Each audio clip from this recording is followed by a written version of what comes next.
Makar Dehqonchilik ilmiy tadqiqot instituti arpa va yem-hashaklar ekinlari seleksiyasi urug'chiligi laboratoriyasining tajriba dalasida turibmiz. Lalmikor maydonida ikkita asosiy ko'rsatkich: issiqlik va qurg'oqchilik asosiy hosilni cheklaydigan omil hisoblanadi. Qurg'oqchilik va issiqlik birgalikda ta'sir qilishi natijasida don to'lish jarayoni qisqarishi, undan tashqari mana boshoqdagi mingta don vazni o'simlikning boshqa mahsuldorlik ko'rsatkichlariga salbiy ta'sir qilganini ko'rishimiz mumkin. Mana bu yerda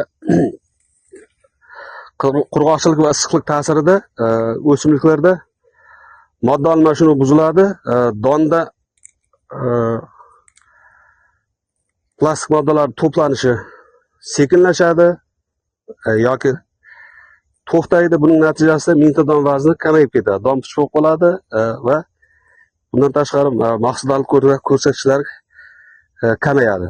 Mana bir necha yildan beri yana bir yangi yo'nalish arpa donni fortifikatsiyalash. Arpa donni fortifikatsiyalash natijasida tarkibidagi oqsil, mikroelementlar boyitilish natijasida keyingi buni foydalanishda, masalan, oziq-ovqat sanoatidan funksional un olish, boyitilgan tarkibi boyitilgan un olish maqsadida 2021-yil seleksiya ishlarini boshlaganmiz.